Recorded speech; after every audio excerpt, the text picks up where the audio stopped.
بسم اللہ الرحمن الرحیم۔ شروع اللہ تبارک و تعالیٰ کے نام سے جو بڑا مہربان اور نہایت رحم کرنے والا ہے۔ اسلام کے ہر دور میں مسلمانوں پر طرح طرح کے ظلم کیے گئے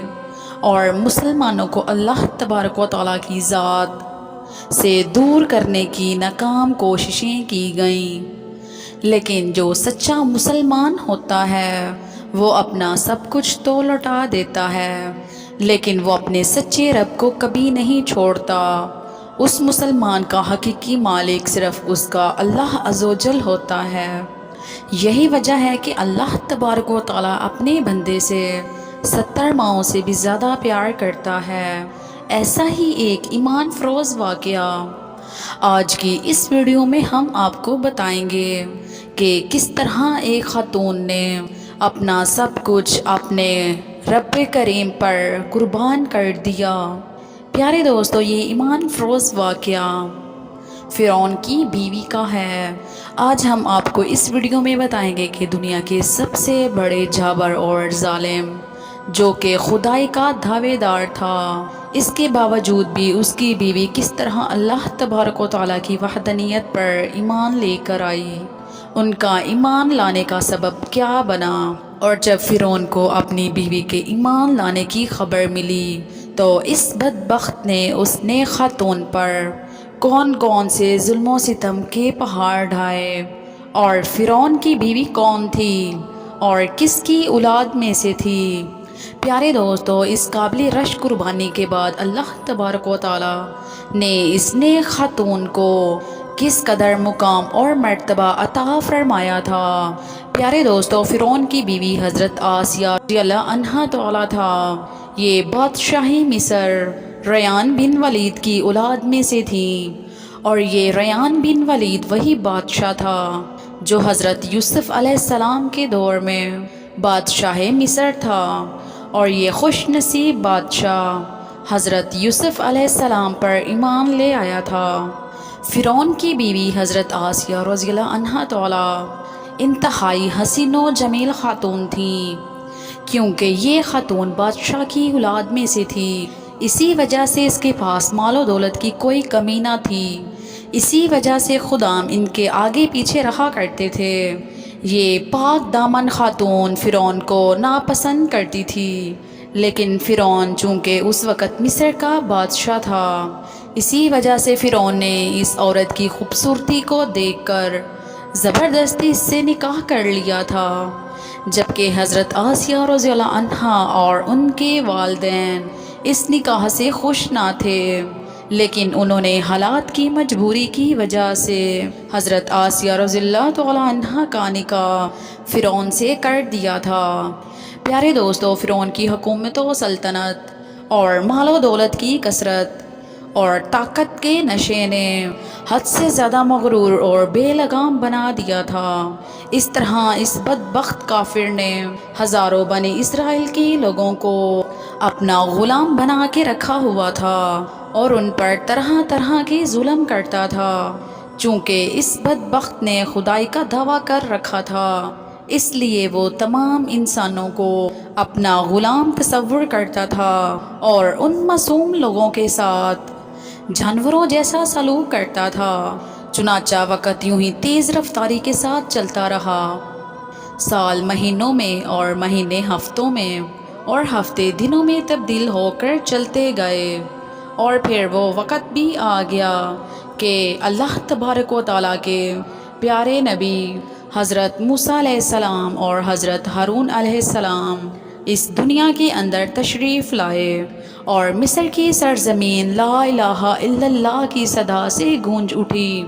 اللہ تبارک و تعالیٰ نے حضرت موسیٰ علیہ السلام اور حضرت ہارون علیہ السلام کو فرعون کی طرف اور ان کی قوم کی طرف دعوت حق دینے کے لیے اور ہدایت کی طرف بلانے کے لیے مبعوث فرمایا تھا۔ اللہ تبارک و تعالیٰ کے ان پیغمبروں نے بنی اسرائیل کے لوگوں کو اللہ تبارک و تعالیٰ کی وحدانیت کی طرف بلایا اور لوگوں کو باطل معبودوں کی طرف پوجا کرنے سے منع کیا۔ حضرت موسیٰ علیہ السلام نے فرعون کو طرح طرح کے معجزات دکھائے، لیکن اس کے باوجود بھی یہ لوگ کفر اور سرکشی پر اڑے رہے اور اللہ تبارک و تعالیٰ کی وحدانیت پر مسلسل انکار کرتے رہے۔ اس کے باوجود بھی حضرت موسیٰ علیہ السلام فرعون کو اور بنی اسرائیل کے بدبخت لوگوں کو دعوت حق دیتے رہے۔ جب فرعون حضرت موسیٰ علیہ السلام کی اس تبلیغ سے تنگ آ گیا تو فرعون نے یہ خیال کیا کہ کیوں نہ موسیٰ علیہ السلام کو لوگوں کے سامنے جھوٹا ثابت کیا جائے۔ چنانچہ فرعون نے موسیٰ علیہ السلام کو جھوٹا ثابت کرنے کے لیے ایک خاص دن مقرر کیا، جس دن مصر کے اندر بہت بڑا میلہ لگتا تھا اور جس میلے کے اندر کثیر تعداد میں لوگ جمع ہوتے تھے۔ چنانچہ فرعون نے مصر کے تمام بڑے بڑے جادوگروں کو بلایا اور حضرت موسیٰ علیہ السلام کو جھوٹا ثابت کرنے کا کہا۔ چنانچہ جب وہ میلے کا دن آیا تو ایک وسیع و عریض میدان سجایا گیا اور ادھر فرعون اپنے فرعونیت کے نشے میں مخمور ہو کر اپنے عالی شان تخت پر جا بیٹھا اور سلطنت کے کونے کونے سے بلائے گئے بڑے بڑے جادوگر بھی جمع ہو چکے تھے اور اس طرح ہزاروں افراد کا مجمع بھی جمع ہو چکا تھا، اور یہ حق اور باطل کا عظیم ترین معرکہ تھا جس کو دیکھنے کے لیے بے شمار لوگ جمع ہوئے تھے۔ اور ادھر اللہ تبارک و تعالیٰ کے سچے نبی حضرت موسیٰ علیہ السلام اور حضرت ہارون علیہ السلام بھی تشریف لا چکے تھے، اور حضرت موسیٰ علیہ السلام کے چہرہ انور پر جاہ و جلال نظر آ رہا تھا۔ چنانچہ اس عظیم معرکے کا آغاز ہوا اور جادوگروں نے فرعون کی عزت کی قسم کھا کر اپنے جادو کی رسیاں اور لاٹھیاں پھینکنا شروع کر دیں، اور وہ لاٹھیاں اور رسیاں سانپ بن کر پورے میدان کے اندر گھومنے لگیں۔ ان سانپوں کو دیکھ کر پورے مجمع میں خوف و ہراس پھیل گیا اور تمام لوگ بدحواس ہو کر ادھر ادھر بھاگنے لگے۔ ادھر فرعون اور اس کے جادوگر اپنے نشے میں بدمست ہو کر تالیاں بجانے لگے اور اس منظر کو دیکھ کر خوش ہونے لگے، اور ادھر اللہ تبارک و تعالیٰ نے اپنے پیارے پیغمبر حضرت موسیٰ علیہ السلام کو اپنا عصا پھینکنے کا حکم دیا۔ تو اس وقت حضرت موسیٰ علیہ السلام نے اللہ تبارک و تعالیٰ کے حکم کی تکمیل کرتے ہوئے اپنے عصا مبارک کو ان سانپوں کے ہجوم میں ڈال دیا۔ چنانچہ دیکھتے ہی دیکھتے حضرت موسیٰ علیہ السلام کا وہ عصا خوفناک اور ہیبت ناک اژدہا بن کر نمودار ہوا،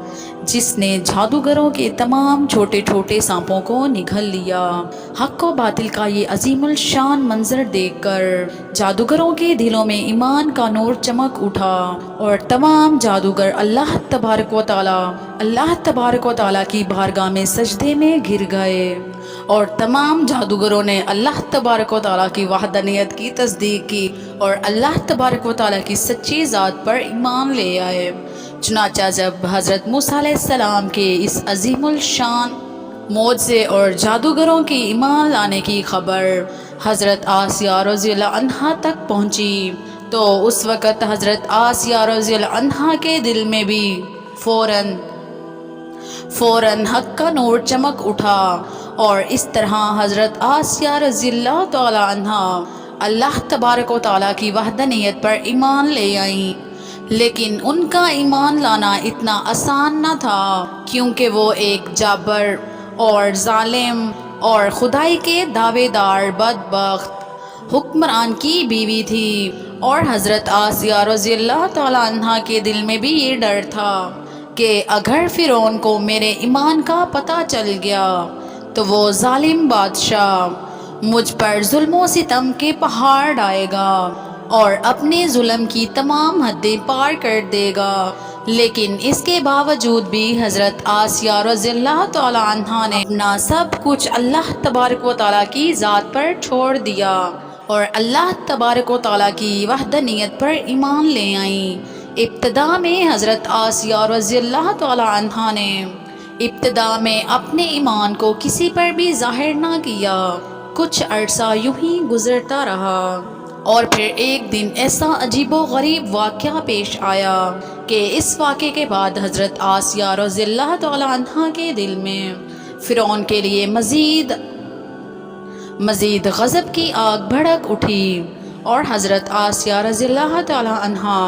فرعون سے مزید نفرت کرنے لگی، اور فرعون کے مسلمانوں پر کیے جانے والے ظلم و ستم حضرت آسیہ رضی اللہ تعالیٰ عنہا کے لیے ناقابل برداشت تھے۔ چنانچہ وہ عبرتناک واقعہ کچھ یوں پیش آیا۔ فرعون کی بیٹی کی ایک خادمہ تھی جو فرعون کی بیٹی کے سر میں کنگھی کیا کرتی تھی۔ ایک دن اس خادمہ کے ہاتھ سے کنگھی گر گئی تو اس خادمہ نے بسم اللہ پڑھ کر اس کنگھی کو اٹھا لیا۔ اس وقت فرعون کی بیٹی نے اس کلمات کو سن لیا اور فرعون کے پاس جا کر اس خادمہ کی شکایت کر دی کہ وہ خادمہ آپ کے علاوہ کسی اور کو خدا مانتی ہے اور آپ کے علاوہ کسی اور کی عبادت کرتی ہے۔ یہ بات سن کر فرعون لال پیلا ہو گیا، اور فرعون نے غضبناک ہو کر اس خادمہ کو اپنے دربار میں بلایا اور اس خادمہ کے ایمان لانے کی حقیقت دریافت کی کہ وہ آخرکار کس کو خدا مانتی ہے۔ اور فرعون اس سے کہنے لگا، کیا تو میرے علاوہ کسی اور کو خدا مانتی ہو؟ تو اس وقت خادمہ نے فوراً جواب دیا کہ ہاں، تیرا اور میرا رب صرف اللہ تبارک و تعالی ہے، وہی وحدہ لا شریک ہے، اور اس کے علاوہ اس کا کوئی بھی شریک نہیں۔ چنانچہ خادمہ کی یہ بات سن کر فرعون اس پر مزید غضبناک ہو گیا۔ چنانچہ فرعون نے اس خادمہ کو اور اس کے معصوم بچوں کو کھولتے ہوئے تیل میں ڈال دیا اور ان کو شہید کر دیا۔ یہ خوفناک اور دل خراش منظر اس وقت فرعون کی بیوی بھی دیکھ رہی تھی۔ اسی وقت اللہ تبارک و تعالیٰ کی قدرت کی جلوہ گری ہوئی، اور اللہ تبارک و تعالیٰ نے حضرت آسیہ رضی اللہ تعالیٰ عنہا کی آنکھوں سے غیب کے پردے اٹھا دیے تھے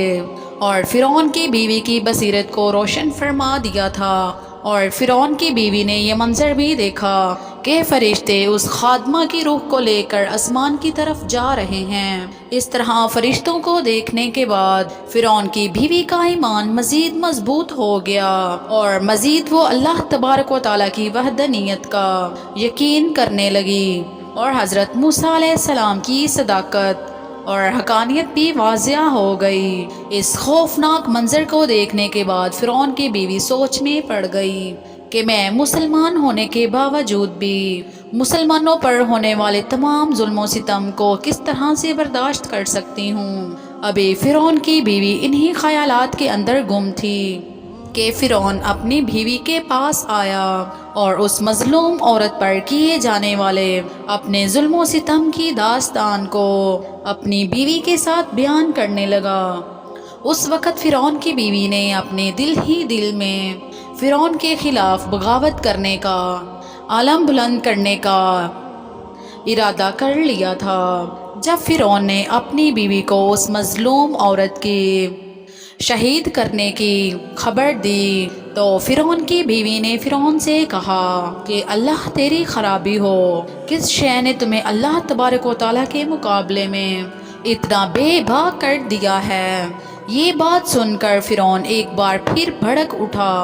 اور اپنی بیوی سے کہنے لگا کہ تجھے بھی اسی جنون نے آ لیا ہے جس جنون کے اندر وہ خاتمہ مبتلا تھی۔ چنانچہ اس کے جواب میں فرعون کی بیوی نے کہا کہ مجھے کوئی جنون نہیں آیا، کہ میں اس خدا وحدہ لا شریک پر ایمان لا چکی ہوں جو میرا اور تمہارا اور تمام جہانوں کا سچا رب ہے۔ اس طرح اس بہادر خاتون نے کھلم کھلا اس فرعون کے سامنے اپنے ایمان کا اظہار کیا۔ فرعون اپنی بیوی کی یہ بات سن کر حیران و پریشان رہ گیا، اور فرعون شروع میں بغیر کسی ظلم و ستم کے اپنی بیوی کو سمجھانے کی کوشش کرنے لگا، اور فرعون نے اپنی بیوی کو ایمان سے دور کرنے کے لیے ان کے والدین کو بھی بلایا اور ان کو دھمکی دینے لگا کہ اگر تمہاری بیٹی نے حضرت موسیٰ علیہ السلام کے خدا کا انکار نہ کیا تو ضرور یہ موت کا مزہ چکھے گی۔ چنانچہ حضرت آسیہ رضی اللہ تعالیٰ عنہ کے والدین نے تنہائی کے اندر حضرت آسیہ رضی اللہ تعالیٰ عنہ کو سمجھانے کی کوشش کی، لیکن حضرت آسیہ رضی اللہ تعالیٰ عنہ کا ایمان چونکہ مضبوط ہو چکا تھا، اسی وجہ سے انہوں نے ان کی بات ماننے سے انکار کر دیا، اور حضرت آسیہ رضی اللہ تعالیٰ عنہ اپنے والدین سے کہنے لگیں کہ میں اللہ تبارک و تعالیٰ کی وحدانیت سے انکار نہیں کر سکتی، بے شک وہ سچا رب ہے۔ چنانچہ جب فرعون کا یہ حربہ بھی ناکام ہو چکا تو اس وقت فرعون نے اپنی بیوی کو طرح طرح کی اذیتیں دینے کا ارادہ کیا تاکہ یہ اپنے ایمان سے دور ہو جائے اور مجھ کو خدا ماننے لگے۔ پیارے دوستو، روایات میں آتا ہے کہ فرعون کے حکم سے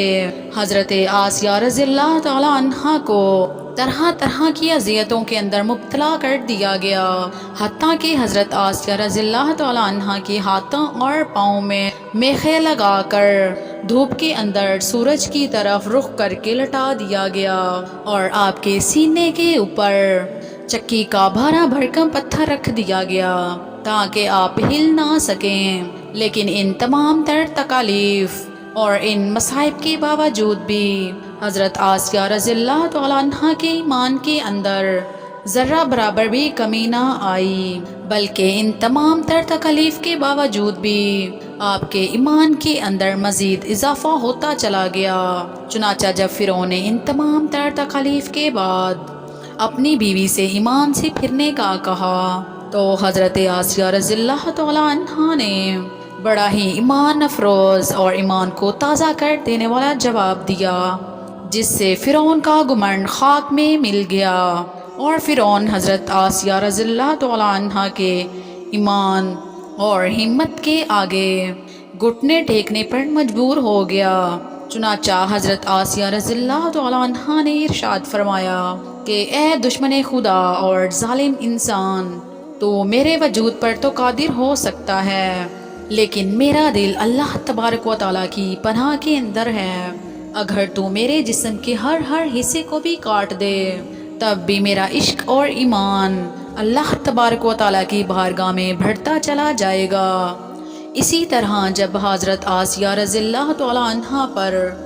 ظلم و ستم کے پہاڑ گرائے جا رہے تھے، حضرت موسیٰ علیہ السلام وہاں سے گزرے تو حضرت موسیٰ علیہ السلام سے حضرت آسیہ رضی اللہ تعالیٰ عنہ نے پوچھا کہ کیا میرا رب مجھ سے راضی ہے؟ تو حضرت موسیٰ علیہ السلام نے ارشاد فرمایا، اے آسیہ رضی اللہ تعالیٰ عنہ، آسمان کے فرشتے تیرے انتظار میں ہیں، اور اللہ تبارک و تعالیٰ تیرے ایمان اور تیرے کارناموں پر فخر فرماتا ہے۔ آپ اللہ تبارک و تعالیٰ کی بارگاہ میں سوال کریں، آپ کی ہر حاجت پوری کی جائے گی۔ اس وقت حضرت آسیہ رضی اللہ تعالیٰ عنہ نے اللہ تبارک و تعالیٰ کی بارگاہ میں یہ دردناک دعا کی کہ اے میرے پروردگار، میرے لیے اپنے پاس جنت میں ایک گھر بنا، اور مجھے فرعون اور اس کے ظلم سے نجات دے، اور مجھے ان ظالموں سے نجات بخش۔ ادھر جب فرعون نے حضرت آسیہ رضی اللہ تعالیٰ عنہ کو ایمان سے دور کرنے کی تمام تر کوششیں کر لیں اور ہر کوشش کے اندر ناکامی کا سامنا کرنا پڑا، تو اس وقت فرعون نے حضرت آسیہ رضی اللہ تعالیٰ عنہ کو شہید کرنے کا فیصلہ کر لیا، اور آخری حربے کے طور پر فرعون نے اپنے کرندوں سے کہا کہ ایک بہت بڑی چٹان لے کر آؤ، اگر یہ چٹان دیکھ کر اپنے ایمان پر قائم رہتی ہے تو یہ چٹان اس پر گرا دینا، اور اگر یہ اپنے ایمان سے پھر جاتی ہے تو پھر یہ میری بیوی ہے۔ کہ وقت جہاں ایک طرف زندگی ہے اور دوسری طرف موت کھڑی ہے، تو اس وقت حضرت آسیہ رضی اللہ تعالیٰ عنہ نے آسمان کی طرف نگاہ اٹھا کر دیکھی تو جنت کے اندر اپنا سفید موتیوں والا محل نظر آیا، جس سے آپ کا ایمان مزید بڑھ گیا، اور اسی حالت میں آپ کی روح پرواز کر جاتی ہے، اور اس کے بعد آپ رضی اللہ تعالیٰ عنہ کے جسم مبارک پر وہ چٹان گرا دی جاتی ہے، اور وہ چٹان ایسے بدن پر گرتی ہے جس میں روح نہیں ہوتی۔ اس دردناک واقعے کے بعد جب فرعون اپنی بیوی پر طرح طرح کے ظلم کر رہا تھا، اس وقت اللہ تبارک و تعالیٰ نے اپنے فرشتوں کو حضرت آسیہ رضی اللہ تعالیٰ عنہ پر مقرر کر دیا تھا، اور وہ فرشتے حضرت آسیہ رضی اللہ تعالیٰ عنہ پر سایہ کیے ہوئے تھے اور ان کو جنت کے اندر اپنا مقام دکھا دیا تھا، جس کی وجہ سے حضرت آسیہ رضی اللہ تعالیٰ عنہ کا ایمان مزید مضبوط ہو گیا اور فرعون کی تمام مصیبتوں کو آپ بھول گئیں۔ اس طرح حضرت آسیہ رضی اللہ تعالیٰ عنہ نے دنیا کی تمام تر تکالیف اور مصیبتوں کو برداشت کیا، لیکن اللہ تبارک و تعالیٰ کی وحدانیت کو نہیں چھوڑا، اور پھر اللہ تبارک و تعالیٰ نے حضرت آسیہ رضی اللہ تعالیٰ عنہ کو وہ مقام عطا فرمایا جو مقام آج تک کسی کو نہیں ملا۔ حضرت آسیہ رضی اللہ تعالیٰ عنہ جب جنت میں جائیں گی تو اللہ تبارک و تعالیٰ ان کو یہ نعمت عطا فرمائے گا کہ وہ جنت میں حضور پاک صلی اللہ علیہ وسلم کی زوجہ محترمہ ہوں گی، اور اللہ تبارک و تعالیٰ ان کا شمار حضور صلی اللہ علیہ وسلم ازواج مطہرات میں فرمائے گا۔ اللہ تبارک و تعالیٰ سے دعا ہے کہ اللہ تبارک و تعالیٰ ہمیشہ اپنا عشق اور ایمان سلامت رکھے اور حضور صلی اللہ علیہ وسلم کی محبت کے اندر جینا مرنا نصیب فرمائے۔